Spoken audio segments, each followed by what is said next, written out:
Welcome everybody, this is Gaming and Still Life. This is your host Rich, and today I'm going to give you my final reviews on the Valve Index. Now, I know some of you are expecting a lot of negative stuff, but I'm also going to put the positive stuff towards the end, so don't worry.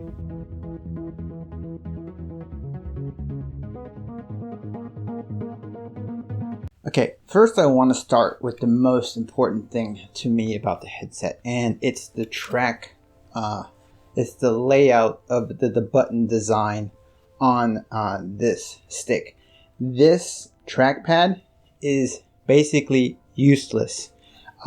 They should have moved it around and just made it a flat surface and moved this stick design, just move the stick over or put the trackpad on this side or increase the area. It's already big. It doesn't matter if you increase it, maybe another ½ inch and just make it longer instead of like more rounder, and you would have had a better layout, because this little jelly bean of a trackpad is completely worthless.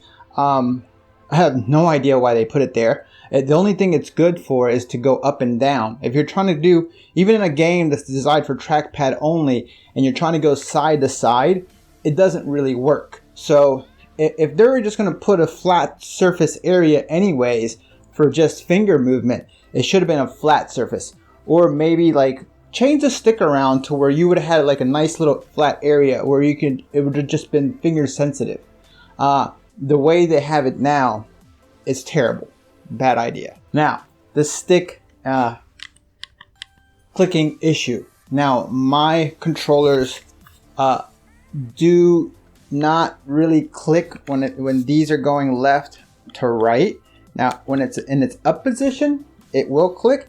On this one, when I'm pulling forward and trying to click, it's always in the situations where you most need it. On this one, on games where I have to run and then click, I can't do it unless I'm completely really pushing hard against it, and it's very annoying. I have wrote RMA, and I have wrote Steam, Valve, and I have told them about the issue, and they have not got back to me yet. It's been about a week. See, this all could have been prevented with some better testers. I mean, you would have locked me in a room with some other independent YouTubers and gave them some of these, and we would have told you everything that was wrong with them. The problem with YouTube now is it's so full of people willing to please the companies that they overlook some of the most glaring faults. This could have easily been fixed unless these weren't the same as all the other demo knuckles that came out before it. Unless these were completely different, but somebody should have flagged this. Somebody should have flagged the clicking right away. And it's just unfortunate. It really is, because this could have been so prevented for a $1,000 headset. This is unacceptable, is what it is. And if you are on the fence about buying a Valve Index, please, I implore you, don't buy one yet. Wait until they figure this out. It's very disappointing. I have said before that I believe in Valve. It's completely disappointing that they have refused to admit this problem.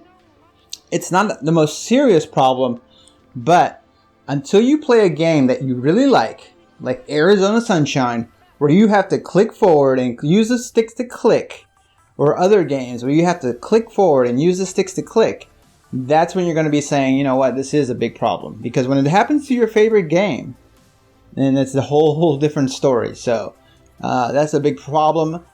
Please like this video, because the more people that can see this video, maybe, just maybe, Valve can see that there is a community out there that is really upset about this. And they're just not paying attention. They're not saying anything.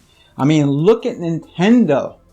Okay? They recalled on their Joy-Cons because they're turning without anybody doing any inputs. And what's happening with their joysticks is they're getting dirt and grime on the inside. Imagine when these get older, how bad they're going to perform. Right now, they don't perform that great when they get older. So please hold off on getting these at least.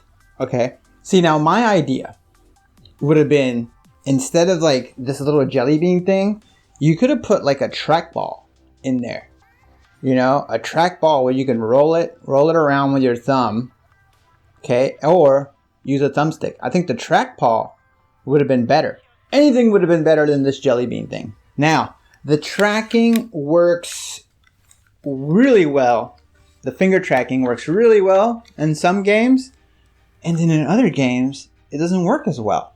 So that's telling me they're not sharing this tracking information apparently with all developers. So I guess every developer on its own has to come up.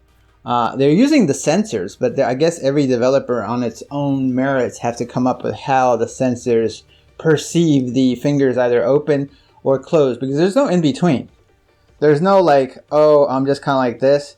Even though like sometimes when you're trying to do something, like you're trying to do this, but in the character, you're going like that. I don't know why, but there's not supposed to be an in between that I know of. It's just supposed to be either open or closed, as far as I can tell. Now, I'm getting really peeved off with a lot of these games on the Steam store saying that they have index support when they don't. I'll give you an example. I played Space Engine the other day. It clearly says index support. Okay. I go in and play it. The sticks or the trackpad is not mapped to anything. The only thing I can do is accelerate with the trigger. That's it. It's supposedly when you push up on the stick, you're supposed to be able to accelerate. You're supposed to be able to control time with this stick right here on the right. But none of these work. Nor does the trackpad. Nor did the developer put a binding to say, okay, yes, people are going to be playing this on the index. We did put it on the store page. So maybe we should go in and make a special binding for these index players. No, they didn't. They left it up to us to map the controllers. That is ridiculous. If it doesn't have index support, take it out of your store page. I understand you own Steam, but that is not fair to people. That they have to get the game to realize it really doesn't have any index support. That's just ridiculous. That's uncalled for, and it should stop right now. Okay, the headset. One of my biggest complaints about this headset right now is they decided not to put a volume control on it.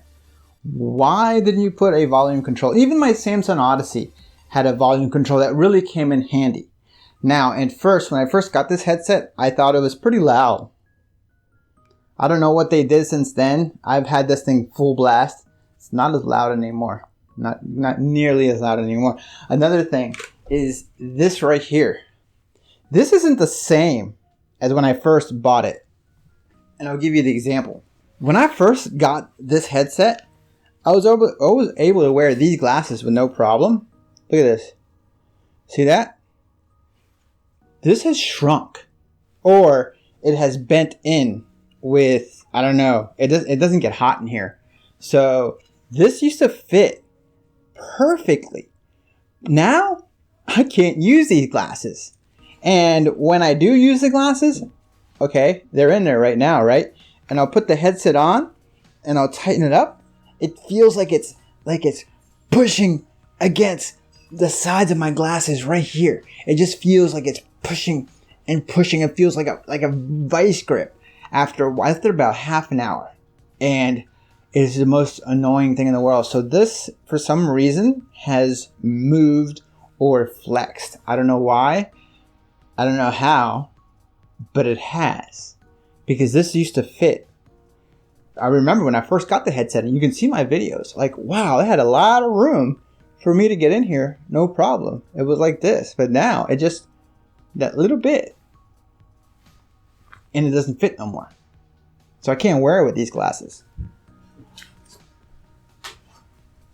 Now, thank God that I did get the Widmo lens inserts. Now, they do get pretty grimy. Look at this. Super fast. But there is a rubber coating inside these. All around the lens. And even a lip it's a rubber coating. So these have to just kind of slide over the rubber coating, and they just kind of sit there. They do sit there pretty well, and they are a worthwhile investment because now I can move those lenses all the way up close to my eyes. Now, one thing that I want to get into, that whole thing where, oh, this is a higher refresh rate, people can wear it longer, people get less sick. That is not true, at least for me. I have not been able to wear this headset any longer than I can wear any other headset. The max that I can do it is 2 hours on this headset, on my Samsung Odyssey, on my Samsung Odyssey Plus, on my Rift, on my Quest. It's all about the same. I'm not going to get more than 2 hours until I start getting fatigue. I don't care if I'm going 120 hertz, 144 hertz, 90 or 80 or 72. I still get fatigue. I still get eye fatigue. So that whole BS that you don't get eye fatigue in this, for me, I don't know what they're thinking of, what they're talking about. All right, remember, YouTube is full of yes men. Another thing, these lenses get right up to your eye. Imagine having your phone on bright and right up to your eye.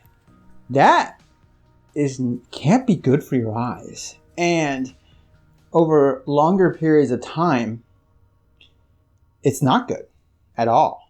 So it's something to think about, because when those lenses are so close to your eye, they do fatigue your eye because the lenses are bright, and it gets tiring on your eye because it's right up to your eye. Like, I'm talking about maybe that far, maybe a quarter of an inch or less, as close to your eye. It's this bright screen, and it can't be good. All right, one of the biggest things, sweet spot. It's really difficult to get the sweet spot just right on this headset, because it has a play like this. So when you put it on, and sometimes you're like, oh wait, I'm seeing a little bit of the top of the lenses, so I gotta like move it like that. Oh, now I'm seeing a little bit of the bottom of the lenses, so I have to get it just perfect, and then tighten it in, and then move the lenses forward, and it becomes very, very difficult to get the sweet spot. You have to keep moving around, because if it's just a little bit off, you start getting more glare. Now, remember, there's already glare on this lenses. This right here that I'm adding, this is like adding a third lens. Now, the original lens that I have on the headset now is shining against my wind mode lens inserts, and now it's producing even more of a glare, especially on the corners where it'll look like it's frosty a little bit. I'll be getting glare like that. So the glare is a problem. Now, is it a big problem? No. Is it something I can deal with? Yes. Is it worth because of the FOV? Yes. Can I wear this headset longer than any other headset? No. The glare is most noticeable for me on loading screens or in games where I am in a cockpit game. So for all you Elite Dangerous players out there, when you're in that cockpit, there's more things in there that will give you the glare and will take away from that experience. Something that I did not see in some of my other headsets at all. So just keep that in mind. Another thing that was very apparent is, especially in airplane games, or in games like X-Plane, or actually not X-Plane, but Fly Inside, where I would look at the vanilla white dashboard, and I can see like vertical lines, and that's the screen door, but the vertical lines are way more apparent, especially on that surface and in that game. I don't know why it was apparent, but in certain games, the vertical lines on the screen door part seem like they're just a little thicker, and they're very apparent, much more so than on the Rift S, I thought. So these are some of the things that I need you to be aware, and some of the things that I've experienced in the last month. I have written to support from Steam, and I've told them about my issues with the controller. So when I find out more about that, I will report on that. I have received most of my parts for my new build on my computer, so I will be doing that soon. Now, as far as support on games, the 120 hertz, 144 hertz, I have been able to meet on a certain category of VR games. And I have an i7 6700 non-K with a GTX 1080 Ti of regular standard memory, but I got 32 gigs. It's clocked at 2400 megahertz. I am getting 120 hertz on Beat Saber, on Pavlov on certain maps, on Standout, and pretty much any game that's fairly simplistic. Games like maybe Space Pirate Trainer, things where it doesn't require too much detail. Games like Contractors, racing games, stuff like that, I'm not going to get to 120, at least not with my rig. I am very disappointed so far on the index support on a lot of games, and there is on a lot of games a disconnect. What I mean by a disconnect is there's just a tiny little bit of perceivable lag between me doing a grip action on a certain thing and then when it actually happens. And it's fairly annoying. It's fairly annoying ungripping my gun and it not completely ungripping when I do it. It's not a one-to-one response. So it is my go-to system for first-person shooters, and it's not because of the controllers. So if I could probably play it with my touch controllers with that response, I would be happier. But if they would work with the lighthouses. Even so, that I've been thinking about when Pimax comes out with their Samurai or whatever they call it, I might think about investing in those. Because I wouldn't mind some controllers with just the buttons and with all these buttons right here, but with the buttons for the grips. So it would be instantaneous with these lighthouses. Because it's really important for me to have immediate action translated towards the game. I like a lot of fast-person shooters, but it's still my headset of choice because I can really get up there with my sniper scope or with my scopes, and I can really get all the way up to the scope, all the way up to my eye, and be able to just zero in, and the detail from far away is much more apparent. So I got better FOV. I can see more things in my peripheral vision. Plus, when I zoom that scope in, it looks clearer than any other headset. So this is my go-to headset for first-person shooters.